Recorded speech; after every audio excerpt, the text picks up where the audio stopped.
Bonsoir et merci d'être à ce rendez-vous pour passer en revue les principales informations de ce jour.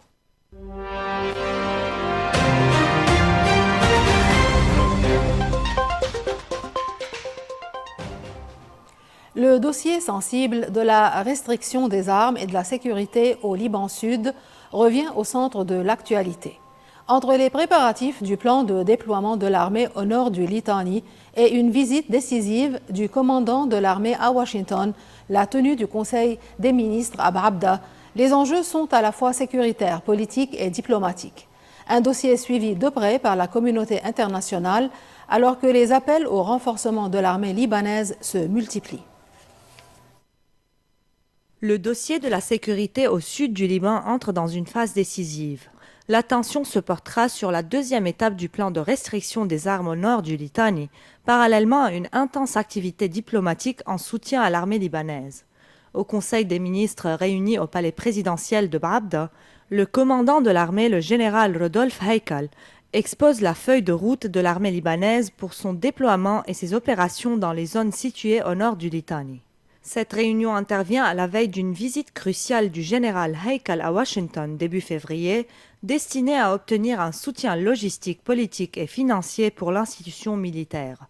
Sur le plan diplomatique, une coordination franco-qatari est en cours pour accélérer la tenue d'une conférence internationale de soutien à l'armée libanaise.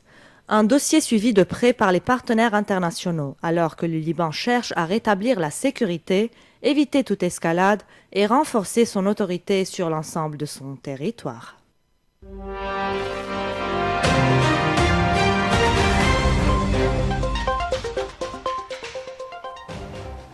Tournant majeur en Syrie. Le pouvoir de Damas et les forces kurdes ont annoncé un accord global mettant fin à plus d'une décennie de séparation politique et militaire dans le nord du pays. Un texte qui prévoit l'intégration progressive des forces kurdes au sein de l'État syrien et le redéploiement des forces de sécurité dans plusieurs villes stratégiques. Donald Trump dit espérer ne pas avoir... Donc, on parle de l'accord entre la Syrie et les forces kurdes. Le pouvoir syrien et les forces kurdes ont conclu un accord global pour intégrer progressivement l'administration et les forces kurdes au sein de l'État syrien.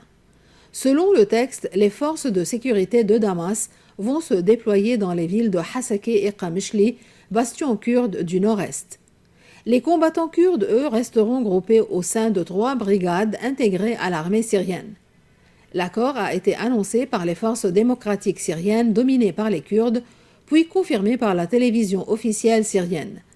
Il intervient après un recul militaire majeur des FDS, contraintes de céder de larges territoires du nord et du nord-est du pays à l'armée syrienne. Les forces kurdes se sont repliées vers leur bastion de Hasakeh, tout en conservant la poche de Kobani, plus à l'ouest. Depuis la chute de Bachar el-Assad en décembre 2024, les nouvelles autorités islamistes à Damas cherchent à rétablir le contrôle de l'État sur l'ensemble du territoire syrien. Un cessez-le-feu avait été prolongé le 24 janvier, ouvrant la voie à ces négociations. Mais cet accord marque un tournant décisif. Il met fin aux ambitions d'autonomie kurde nées durant la guerre civile. Pour Damas, c'est un pas vers la réunification du pays, et pour les Kurdes, c'est la fin d'un projet politique vieux de plus d'une décennie. Donald Trump dit espérer ne pas avoir à frapper l'Iran, tandis que la République islamique promet une riposte immédiate en cas d'attaque. Sur fond de sanctions européennes, de menaces militaires et d'un nouveau bilan accablant des ONG, le risque d'embrasement régional inquiète la communauté internationale. À Washington, Donald Trump affirme espérer ne pas avoir à recourir à la force. Nous sommes puissants financièrement et militairement. Et désormais, nous avons un groupe aéronaval qui se dirige vers l'Iran. J'espère ne pas devoir utiliser cette force, a-t-il déclaré devant la presse. En réponse, Téhéran hausse le ton. L'Iran promet une riposte instantanée en cas d'attaque américaine. Son armée évoque les vulnérabilités sérieuses des porte-avions américains et affirme avoir déployé 1000 drones de combat. En parallèle, l'Union européenne accentue la pression. Les 27 ont désigné les gardiens de la révolution comme organisation terroriste. Pour Ursula von der Leyen, Terroriste est le mot juste pour un régime qui réprime son peuple dans le sang. Des ONG publient un nouveau bilan accablant, 6 479 morts, dont plus de 6 000 manifestants, 11 020 blessés et 42 486 arrestations. Les organisations évoquent même plus de 17 000 décès en cours de vérification. À Téhéran, la vie continue, mais l'inquiétude est palpable. La diplomatie tente encore d'éviter l'escalade. Le Qatar et la Turquie appellent à la désescalade, tandis que l'ONU alerte sur des conséquences dévastatrices. Menaces, sanctions et appels au dialogue s'entremêlent. Le monde retient son souffle.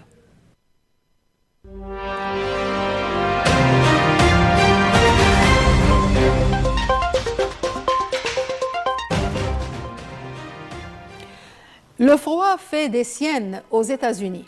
Des arbres qui explosent sous l'effet du froid. Les images font le tour des réseaux sociaux et sèment l'inquiétude. Mais derrière ces vidéos spectaculaires entre intelligence artificielle et phénomènes naturels bien réels, la réalité est bien différente. Ces vidéos, vous les avez sûrement vues passer sur les réseaux sociaux. Bruits sourds, troncs qui se fendent, images spectaculaires, presque apocalyptiques. Mais attention, ce n'est pas exactement ce qu'on nous fait croire. Première chose à savoir, une grande partie de ces images sont tout simplement générées par intelligence artificielle. Les explosions spectaculaires que l'on voit sont donc fausses. En revanche, un phénomène bien réel est en train de se produire. Certains arbres se fissurent, parfois brutalement. Le problème n'est pas tant le froid en lui-même, mais la vitesse à laquelle les températures chutent. À l'intérieur de l'arbre, l'eau contenue dans le bois gèle très rapidement. Or, en gelant, l'eau se dilate et prend plus de place. Résultat, le bois subit une pression énorme. Si l'arbre est fragilisé, malade ou si son bois est peu souple, des fissures peuvent apparaître soudainement. On parle alors de gélivures, de longues fissures verticales, souvent superficielles, et qui se réparent avec le temps. Mais quand les écarts de température sont trop violents, les fibres internes cèdent d'un coup. Le tronc peut se fendre par plusieurs mètres, parfois jusqu'à casser entièrement l'arbre, surtout lorsque l'écorce est fine. C'est à ce moment précis que l'on entend ce bruit sec, sourd, souvent comparé à une détonation. Et contrairement à certaines déclarations politiques, ces phénomènes sont bel et bien liés au dérèglement climatique. Des hivers plus instables, alternant redoux et grand froid, mettent les arbres à rude épreuve. À Shanghai, la flambée historique du prix de l'or provoque une ruée inattendue. Attirés par ce métal, de nombreux Chinois revendent aujourd'hui leurs bijoux et lingots pour profiter de cette envolée spectaculaire. Un phénomène révélateur des inquiétudes économiques et de la recherche de valeurs refuges. À Shanghai, les files d'achat s'allongent devant les distributeurs automatiques d'achat d'or. Le métal jaune vient d'atteindre un nouveau record proche de 5 600 $ l'once, déclenchant une vague de ventes. Les habitants arrivent avec colliers, bracelets, bagues, parfois des lingots. Chacun attend fébrilement l'évaluation de ses biens par le marché. Un couple est reparti avec plus de 122 000 yuan, soit environ 14 700 € pour un lingot d'un peu plus de 100 grammes. Pour beaucoup, c'est l'occasion de transformer un bijou dormant en liquidité. Certains expliquent vouloir faire face à l'inflation, d'autres préfèrent profiter d'un prix jugé exceptionnel. Quand l'or monte autant, c'est le moment de vendre, affirme un client. Les experts estiment que cette flambée est alimentée par l'incertitude économique mondiale, la faiblesse de certaines monnaies et la recherche de valeurs refuges. En Chine, où l'or est traditionnellement perçu par un symbole de sécurité financière, ce record agit comme un signal fort. Résultat, à Shanghai, les boîtes à bijoux se vident, pendant que le matériel jaune brille plus que jamais sur les marchés internationaux. Restons en Chine. Malgré une paralysie totale et une maladie incurable, un homme a réussi à transformer son lit médicalisé en véritable poste de commandement agricole. À 36 ans, il dirige une ferme high-tech grâce à la technologie et à l'aide de sa mère. Un reportage entre innovation, résilience et dignité. Allongé dans un préfabriqué médicalisé au cœur de la campagne chinoise, Li Xia dirige une ferme agricole pas comme les autres. À 36 ans, cet agriculteur high-tech est tétraplégique. Il ne peut bouger qu'un doigt et un orteil. Et pourtant, à quelques mètres de son lit, ses légumes poussent, surveillés en temps réel par capteurs, caméras et logiciels. La trachée reliée nuit et jour à un respirateur artificiel, Lee Sia souffre de la dystrophie musculaire de Duchenne, une maladie génétique incurable qui touche presque exclusivement les hommes. Depuis son lit, face à un écran fixé au-dessus de lui, Lee Sia surveille ses 4 serres hydroponiques. Température, humidité, pH, concentration en nutriments, tout est contrôlé à distance grâce à un programme qu'il a lui-même conçu. Pour déplacer le curseur, il utilise une souris à boule avec son seul doigt valide. Pour cliquer, un capteur de réflexion fixé sur son orteil. Avec les caméras, je vérifie si la pompe fonctionne, si les ventilateurs tournent, affirme-t-il. Les tâches physiques, c'est sa mère, Woody May, 62 ans, qui les assure. Elle cultive, installe les équipements, raccorde les câbles, tout en s'occupant jour et nuit des soins médicaux de son fils. Je n'ai pas le temps de souffler, mais ça en vaut la peine, explique la mère. Entre eux, une répartition claire des rôles. Elle est mes bras et mes jambes, moi je suis la tête pensante, affirme Lee. Autodidacte, Lee Sia a appris seule la programmation informatique et l'électronique, un moyen de combiner son amour de la Terre et des technologies numériques. Son parcours rappelle celui de Stephen Hawking ou de Jean-Dominique Bauby, des corps immobilisés mais des esprits en mouvement.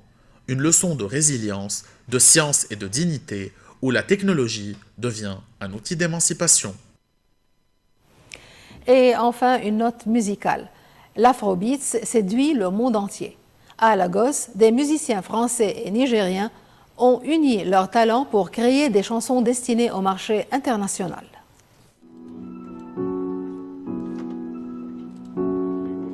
À Lagos, au Nigeria, la musique rassemble. Pendant une semaine, des artistes français et nigériens ont travaillé ensemble pour créer les tubes de demain.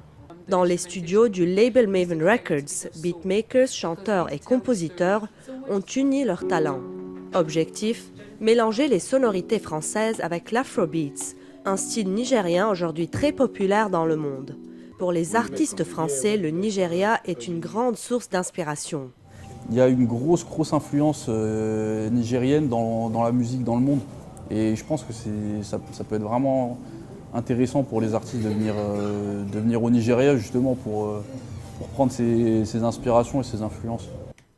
L'Afrobeats influence de plus en plus la musique internationale.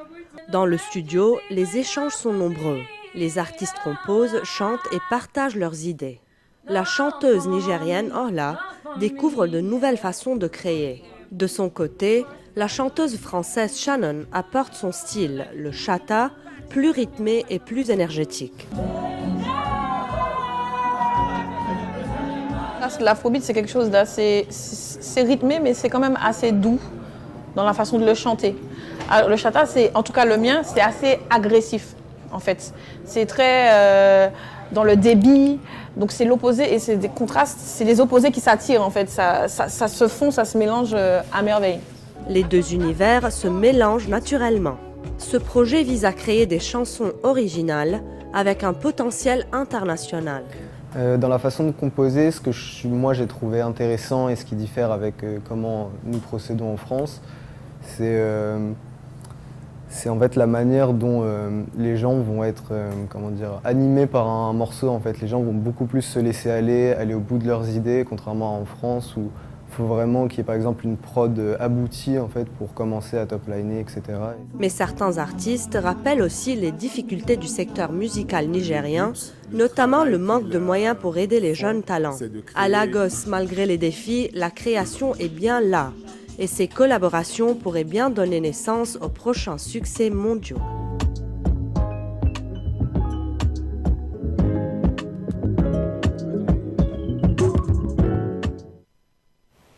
Sur cette note, nous terminons ce journal. Merci et bonsoir.